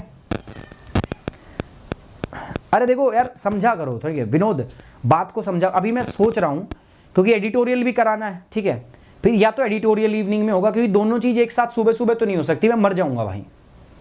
2 चीज़ें एक साथ तो मैं कर नहीं पाऊंगा, मर जाऊंगा, मैं सही बता रहा हूँ। तो हम चाहते हो मर जाऊं तो अलग बात है, अगर एडिटोरियल भी करना चाहते हो आप, ठीक है, तो फिर एक को मॉर्निंग में कर लेते हैं, एक को इवनिंग में कर लेंगे, या आफ्टरनून में कर लेंगे। आफ्टरनून में ठीक नहीं लगता तो इवनिंग में कर लेंगे, एक मॉर्निंग में, तो 2 सेशन आपके बढ़िया हो जाएंगे। मेरा तो यही सजेशन है, बाकी देखते हैं इसको अभी आगे क्या करते हैं इस पर। अच्छा, अब एक नई न्यूज़ आई है, मथुरा वृंदावन के अंदर में कार्बन न्यूट्रल टूरिस्ट डेस्टिनेशन बनाने की बात चल रही है। थोड़े दिन के बाद अगर आप मथुरा और वृंदावन में गए, यार वीडियो लाइक नहीं कर रहे हो आप, देखो हर दिन जो है हमारे लाइक्स की संख्या कम होती जा रही है, ठीक है, और ऐसा करोगे तो कैसे बात बनेगी। देख लेंगे, अभी तो मैं बस आपसे बात की है, मैंने बताया है, क्योंकि सुबह सुबह ना यार कई बार क्या होता है, न्यूज़पेपर लेट हो जाता है, कभी 4 बजे आ जाता है, 4:30 बजे आता है, कभी 5 बजे आता है, कभी 5:30 बज जाते हैं। और फिर ऐसी अवस्था में क्या होता है ना, न्यूज़पेपर पढ़ना उस टाइम पे फिर उससे बनाना थोड़ा मुश्किल हो जाता है। तो मान लो न्यूज़पेपर मैं सुबह पढ़ लूँ, मेरे पास शाम तक का टाइम हो ना, तो बहुत अच्छे करंट अफेयर हम बना सकते हैं, और भी ज़्यादा सोर्स हम इंक्लूड कर सकते हैं उसके अंदर में। तो वो मैं सोच रहा हूँ, ठीक है। एडिटोरियल में क्या होता है, कुछ होता नहीं, एडिटोरियल में आ रखा है वो, उसको उठाओ और पढ़ाओ उसी में से। लेकिन जब आप करंट अफेयर बनाते हो तो दिमाग चलाना पड़ता है यार, 10 जगह की बातें सोचनी पड़ती है उसके अंदर। एडिटोरियल में क्या है यार, आया एडिटोरियल, उठाया, रखा, पढ़ा दिया, ठीक है, ये बातें ये याद रखना है, क्या कहना चाह रहा है, क्या बताना चाह रहा है, बस। लेकिन इसमें थोड़ा सा अलग करना पड़ता है, थोड़ा इसमें समय चाहिए मुझे, अगर आप चाहते हो अच्छा करना है तो। नहीं तो मैं भी चाह के मैं द हिंदू पढ़ा सकता हूँ, द हिंदू में ये न्यूज़ आई मैं पढ़ा के निकल लूँ, लेकिन मज़ा नहीं आएगा आपको। तो इससे क्या होगा, एक कॉम्प्रिहेंसिव कवरेज आपके करंट अफेयर का और एडिटोरियल का और आंसर राइटिंग का एक ऐसा समाधान दे दूंगा ना मैं आपको कि उससे बाहर आपको जाने की जरूरत ही नहीं पड़ेगी। तो मथुरा वृंदावन जो है ना, उसको carbon neutral destination, tourist destination बनाने की बात चल रही है। कार्बन न्यूट्रल टूरिस्ट डेस्टिनेशन कैसे बनेगा बताओ, मथुरा वृंदावन का जो एरिया है। तो सरकार अभी प्लान कर रही है कि वहाँ पे इलेक्ट्रिक गाड़ियों को थोड़े दिनों में बस जो डीजल वाले जो वाहन है उनको बंद कर देंगे वो, ठीक है। देखो वृंदावन के अंदर में, मथुरा वृंदावन का जो एरिया है इसके अंदर में बहुत सारे पिलग्रिम आते हैं, 2.5 करोड़ के आसपास पिलग्रिम आते हैं। माना जा रहा है 2041 तक ये पिलग्रिम की संख्या लगभग 6 से लेकर 6.5 करोड़ तक की हो जाएगी। तो इतने ज़्यादा श्रद्धालु जब यहाँ पे आएंगे तो सोचा जा रहा है कि इस डेस्टिनेशन को क्या बनाया जाए, इको फ्रेंडली बनाया जाए। लेकिन साथ साथ में इस बात का भी ध्यान रखा जाए कि यहाँ के जो लोकल लोग हैं उनके रोजगार जो है वो चलते रहें, क्योंकि बहुत सारे लोग रोजगार इसी पे निर्भर करते हैं, ठीक है। तो मथुरा वृंदावन का जो ये कॉरिडोर है इसको अलग अलग पार्ट में बांटा जाएगा, ठीक है। और यहाँ पर अलग अलग जो है परिक्रमण पथ बनाए जाएंगे। तो इस परिक्रमण पथ पे क्या होगा, या तो आप पैदल चलो या फिर इलेक्ट्रिक गाड़ी जाओ, जगह जगह पे चार्जिंग पॉइंट बना दिए जाएंगे। तो आप जाओ तो इलेक्ट्रिक गाड़ियों से जाओ या तो अपनी से, या फिर आप पैदल क्या करो इसमें जो है परिक्रमा दो। तो इसमें अलग अलग परिक्रमण पाथ भी बनाए जाएंगे। तो ये उद्देश्य है ताकि इसको कार्बन न्यूट्रल बनाया जाए। कार्बन न्यूट्रल क्या होता है दोस्तों, कार्बन न्यूट्रल का मतलब है कि यहाँ पर किसी भी प्रकार का कार्बन एमिशन जो है वो नहीं होगा। कोशिश की जाएगी कार्बन एमिशन 0 के आसपास हो, और अगर कार्बन एमिशन हो रहा है किसी एक्स्ट्रा एक्टिविटी की वजह से तो उसको एब्जॉर्ब किया जाए किसी एटमॉस्फेरिक प्रोसीजर के द्वारा, एटमॉस्फेरिक प्रोसेस के द्वारा, या तो पेड़ लगाए जाएंगे या कोई और प्रोसेस के द्वारा जितनी कार्बन छोड़ी जा रही है उस कार्बन को क्या किया जाए, एब्जॉर्ब किया जाए। तो तभी ये नेट कार्बन न्यूट्रल बनेगा। तो Mathura Vrindavan a carbon neutral tourist destination. Mathura Vrindavan, ये फ्रंट पेज पे ही आया हुआ है आपके द हिंदू में, आज देखना। Mathura Vrindavan one of the India's largest pilgrimage centres aims to become a net zero carbon emissions tourist destination by 2041। तो कहा जा रहा है कि दोस्तों भारत के सबसे बड़े तीर्थ स्थलों में से एक मथुरा वृंदावन का लक्ष्य है कि 2041 तक शुद्ध जो है कार्बन जीरो जो है वो टारगेट अचीव कर ले।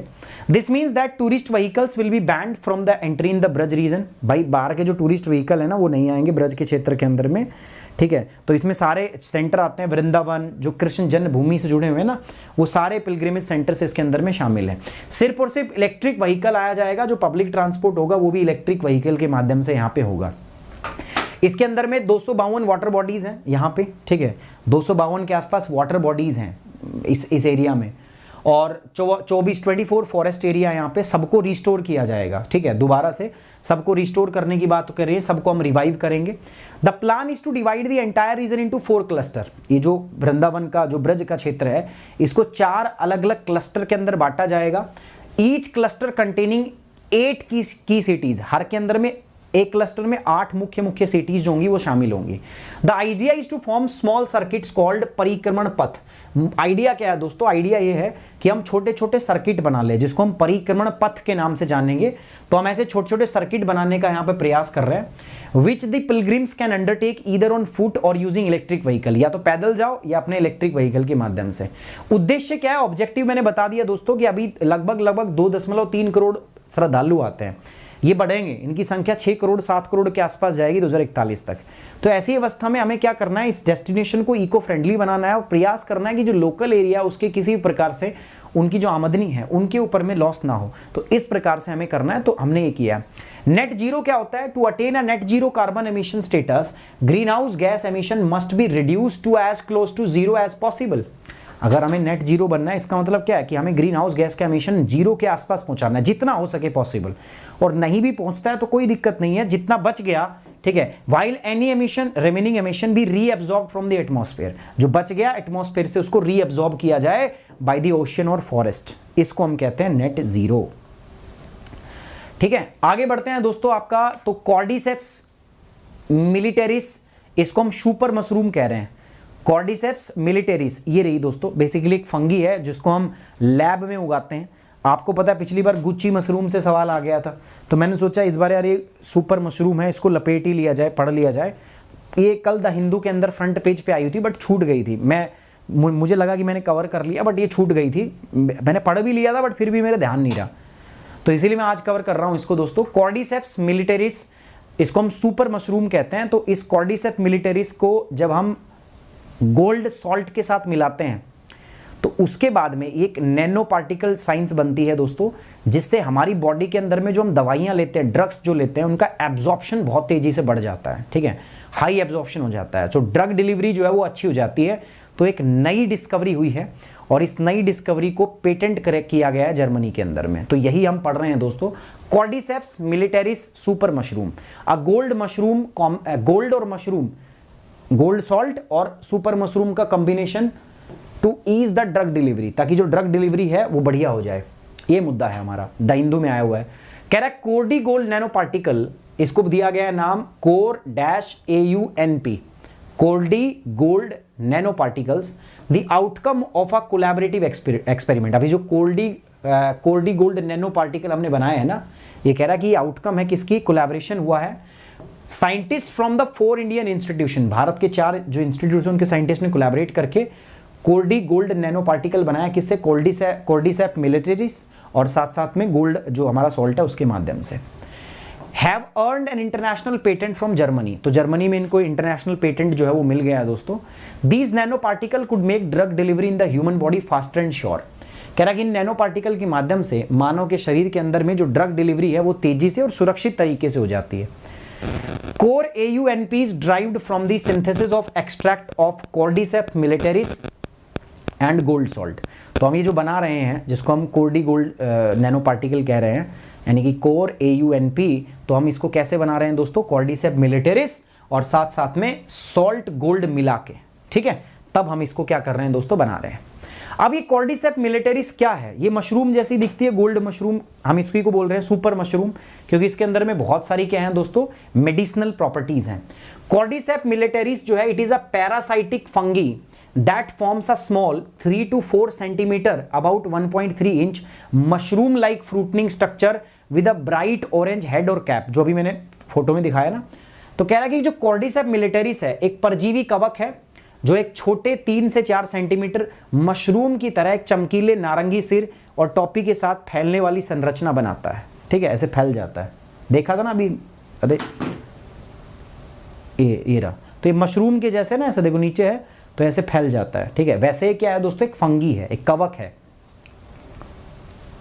तो मशरूम भी तो फंगस ही होती है, फंगी ही होती है वो भी, है ना।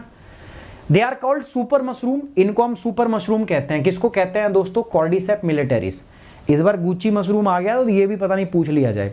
They are called super mushroom because of its tremendous medicinal properties, तो इनका जबरदस्त औषधीय गुण होता है, इसके कारण इसको सुपर मशरूम भी कहा जाता है, cordycep militaris. Cordycep are used in the traditional medicine, पुरानी जो दवाइयां हैं उनके अंदर इस्तेमाल किया जाता था, सेंचुरीज से इनको इस्तेमाल किया जा रहा है। एंटी इन्फ्लेमेटरी और एंटी एजिंग, बुढ़ापे को दूर रखने के लिए और दर्द कम करने के लिए इसका इस्तेमाल दवाइयों में किया जाता था पुराने एंशिएंट टाइम से ही, कॉर्डिसेप मिलिटरिस का। It add bioactive components to the synthesis of gold nano particle for better penetration. जब दवाई हम बना रहे हैं, नैनो पार्टिकल बन रहा है, कह रहा है ये बेहतर पैठ के लिए सोने के नैनो कणों के संश्लेषण में जैव सक्रिय संगठनों को क्या कर देता है, आपस में जोड़ देता है। गोल्ड सॉल्ट की बात कर रहे हैं, गोल्ड सॉल्ट जो है they are iconic chemical compound of gold generally used in the medicine. सोने के नमक आमतौर पर दवा में इस्तेमाल होने वाले सोने के आयनिक रासायनिक यौगिक होते हैं, ठीक है। सिग्निफिकेंस क्या है इसका, महत्व क्या है दोस्तों, कह रहा है biosynthesised nano gold particle indicate a new application of nano particle in the development of the therapeutic drugs which can be delivered as ointment. तो इसकी हम ऑइंटमेंट बना सकते हैं, जो लगाते हैं ना सतह पे से रगड़ के, ठीक है, ट्यूब वगैरह में डाल सकते हैं आप, इसकी टैबलेट बना सकते हो, कैप्सूल बना सकते हो, और इसके माध्यम से जो आपकी ड्रग डिलीवरी है ना वो बहुत बढ़िया हो जाएगी, ठीक है। हाँ, इधर गोली खाओ बुखार की, उधर बुखार खाओ, अरे ड्रग डिलीवरी अच्छी हो जाएगी, मतलब जो आप दवाइयाँ खाओगे तो जो ड्रग डिलीवरी है वो क्या हो जाएगी दोस्तों, बेटर हो जाएगी, यही इसके अंदर में यही बात है, ठीक है। चलिए दोस्तों आगे बढ़ते हैं। Significance, UPSC question with reference to the Guchhi sometime mention in the news consider the following statement. Guchhi के बारे में आया था, तो एक फंगस है, it grow in the some Himalayan forest, it is commercially cultivated in the Himalayan foothills. ये आया हुआ सवाल है, 2022 में आया था, बताओ इसका आंसर क्या होगा। आया हुआ क्वेश्चन है, बताइए फटाफट से।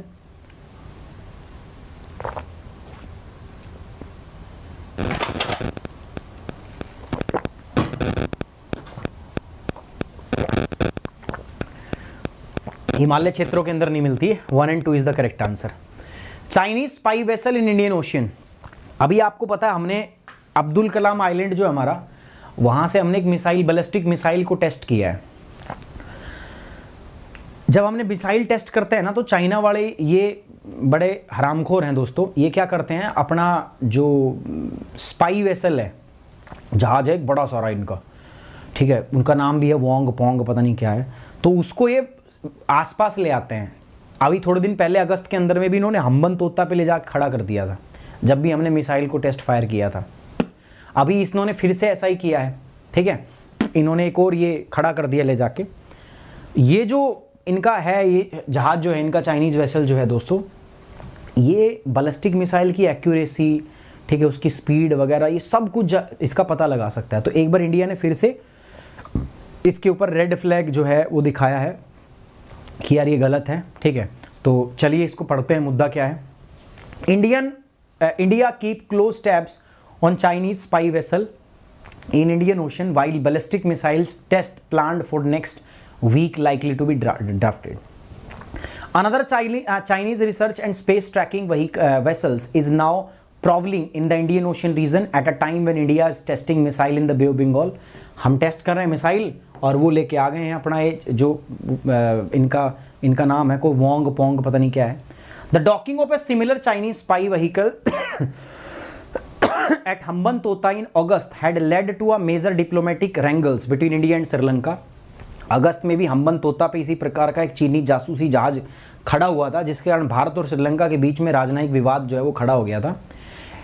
युआन वांग 6 तो ओवर 2200 टन का है, 22,000 टन का है दोस्तों ये युआन वांग 6। तो ये बाली कोस्ट के पास से इंडोनेशिया वहाँ से ये सेल कर रहा है, गुजर रहा है।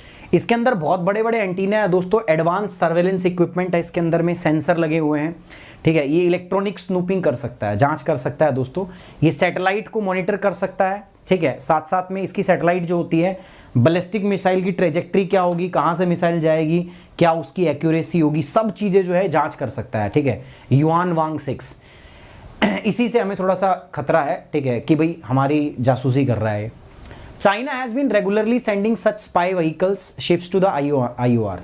लगातार जो है इंडियन ओशन रीजन के अंदर में चाइना जो है इस प्रकार के स्पाई वेसल अपने भेजता रहता है। पास्ट में भी उन्होंने ऐसा ही किया है ताकि वो इंटेलिजेंस गैदर कर सकें। Such vessels can track the speed, accuracy and range of ballistic missile. ऐसे जहाज बैलिस्टिक मिसाइलों की जो गति है, उनकी सटीकता और रेंज जो है उनको ट्रैक कर सकते हैं। Chinese survey vessel also come regularly to IOR to map oceanographic and other data useful for navigation and submarine operation among the other purpose. China के पास में दुनिया का सबसे बड़ा जहाजी बेड़ा है, समुद्र की जहाज का बेड़ा है, साथ ही साथ में उसके पास सबसे ज़्यादा सबमरीन भी है। तो अब वो क्या कर रहे हैं, दुनिया भर के अंदर में जगह ढूंढ रहे हैं कि कहाँ पे उन सबमरीन को और उन जहाज़ों को डॉक कर सकते हैं, खड़े कर सकते हैं, ठीक है, ताकि कभी भी युद्ध हो तो जल्दी से इनको एक्टिवेट किया जा सके, ठीक है। इधर तो खैर मेजर चैलेंज इंडिया ही है, तो ताकि उनको एक्टिवेट किया जा सके और युद्ध में टर्न अराउंड टाइम उनका कम हो सके, इसीलिए वो जांच ढूंढ रहे हैं। इंडिया का स्टांस क्या है दोस्तों, इंडिया इसको क्लोजली मॉनिटर कर रहा है, युआन वांग 6 को, which is under the command of strategic support forces of people republic army. India has earlier issues NOTAM, notice to airman with an expanded no-fly zone over the Bay of Bengal for the test of a long-range ballistic missile। तो हमने जब ये test करने वाली थी तो हमने उसके अंदर में NOTAM यानी कि नोटिस टू एयरमैन जो है हमने जारी कर दिया था कि भैया ये नो फ्लाई जोन है, हम यहाँ पे मिसाइल टेस्ट करेंगे तो कोई यहाँ से मत उड़ के जाना।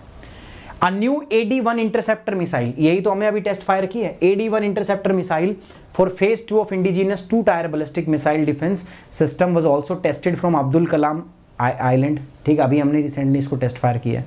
भारत का मुद्दा क्या है, अर्लियर अगस्त के अंदर में भी भारत ने श्रीलंका को कहा था कि यार तुम्हारे यहाँ पे जो युआन वांग 5 खड़ा है ये भी इंटेलिजेंस डेटा गैदर कर रहा है, तो इससे भी हमें खतरा है। और अब फिर से इन्होंने युआन वांग 6 को भेज दिया है। उस समय तो US ने भी इसके खिलाफ रेड फ्लैग किया था भैया, जो हम्बन तोता के अंदर में जो चीनी जहाज खड़ा था ना, तो US ने भी कहा था। The bigger strategic concern for India is that Chinese steadily strengthening its case in the use of Hambantota. China जो है ना, जितने भी, जैसे हम्बन तोता बिल्कुल पास है यार इंडिया के, और चाइना क्या कर रहा है, ऐसे ही भारत के चारों तरफ ऐसे ऐसे अलग अलग पोर्ट्स के ऊपर में ना अपनी जहाज खड़ी कर रहा है, ठीक है, अलग अलग देश के साथ में अलायंस बना रहा है, ठीक है। तो ये भारत की सिक्योरिटी के पर्सपेक्टिव से सबसे खराब चीज़ है। It obtained the port as a 99-ईयर लीज फॉर कमर्शियल पर्पज। 99 साल के लिए इन्होंने हम्बन तोता पोर्ट को लीज ले लिया 2017 के अंदर, क्योंकि डेट ट्रैप पॉलिसी में फंसा लिया, उसको इतना लोन दे दिया चाइना को, श्रीलंका को दे नहीं पा रहा, तो उसने इसको लीज पे ले लिया कि ठीक है भाई हमें लीज पे दे दो। चाइना का विजन क्या है दोस्तों, मैंने बता दिया, दुनिया की सबसे बड़ी नेवी है उसके पास, 355 वॉरशिप्स है और सबमरीन है। बस वो ढूंढ रहा है कि कहाँ कहाँ पे मैं इनको खड़ी कर सकता हूँ ताकि युद्ध अगर हो तो टर्न अराउंड टाइम मेरा बिल्कुल क्या हो जाए, कम हो जाए। ठीक है, और इससे हम थोड़े से चिंता में भी हैं, हमें भी थोड़ी चिंता है। गाइस यार वीडियो लाइक नहीं कर रहे हो आप, ठीक है, जिन्होंने कर दिया बहुत बहुत धन्यवाद, जिन्होंने नहीं किया है फटाफट लाइक करो यार, वीडियो को जल्दी से लाइक करो। अभी भी इतने कम लाइक्स हैं यार, फटाफट लाइक करो।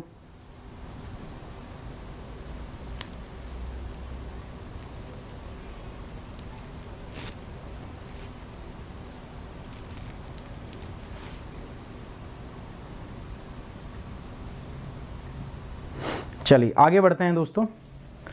ईपीएफओ पेंशन स्कीम, ईपीएफओ की पेंशन स्कीम जो है उसके ऊपर सुप्रीम कोर्ट की कुछ जजमेंट आई है। क्या जजमेंट है चलो मैं बता देता हूं।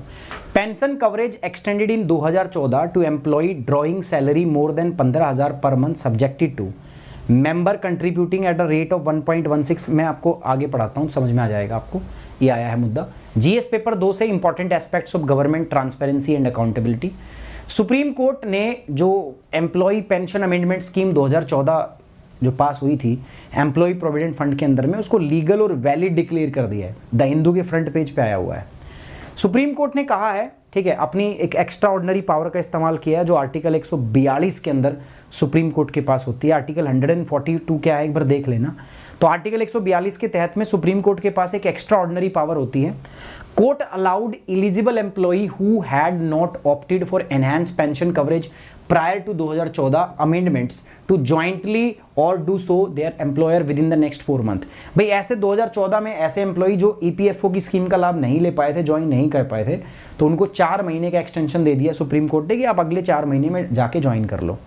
Court struck down the requirement in 2014 amendments that employees who go beyond the salary threshold of 15,000 per annum should contribute monthly to the pension scheme at rate of 1.16% of their salary। एक प्रावधान था कि भैया जिसकी salary 15,000 से ज़्यादा है तो उनको अपनी सैलरी का 1.16% जो है इसमें कंट्रीब्यूट करना पड़ेगा, जिसको सुप्रीम कोर्ट ने कैंसिल कर दिया कि ये नहीं होगा भाई। Requirement to contribute 1.16% of the salary to the extent that such salaries exceed 15,000 per month and additional contribution is held to be ultra violation to the provision। उन्होंने कहा कि ये जो प्रोविजन है कि भाई 15 से सैलरी ज़्यादा है तो आप 1.16% अपना सैलरी का कंट्रीब्यूट करोगे, this is ultra violet to the spirit of this act, ये इसके खिलाफ है, इसीलिए इसको कैंसिल कर दिया गया है दोस्तों। Court also suspended the implementation of this part for the 6 month, 6 महीने के लिए इसके इंप्लीमेंटेशन को भी सस्पेंड कर दिया है। एम्प्लॉय प्रोविडेंट फंड स्कीम क्या है दोस्तों, ये एक मैंडेटरी सेविंग स्कीम है जो employ provident fund and miscellaneous provision act 1952 के तहत दी जाती है। इसको एम्प्लॉय प्रोविडेंट फंड ईपीएफओ के द्वारा इसको मैनेज किया जाता है, कर्मचारी भविष्य निधि संगठन के द्वारा मैनेज किया जाता है। किसी भी एस्टैब्लिशमेंट में यदि 20 और 20 से ज़्यादा वर्कर काम करते हैं तो वो ईपीएफओ की स्कीम के तहत में कवर्ड होते हैं। इसमें एम्प्लॉई और एम्प्लॉयर दोनों को एक छोटा छोटा कंट्रीब्यूशन जो है वो देना पड़ता है और ये पैसा जो है वो ईपीएफओ के अकाउंट में जाके पीएफ जो अकाउंट होता है उसमें जमा होता जाता है। जब वो रिटायर होता है, काम छोड़ता है, तो वो पैसा उसको मिल जाता है।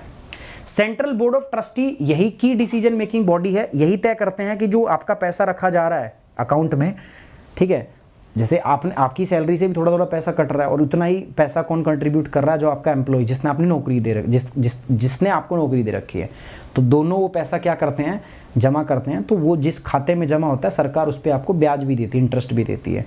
अब कितना इंटरेस्ट होता है वो तय कौन करता है, सेंट्रल बोर्ड ऑफ ट्रस्टी, ठीक है।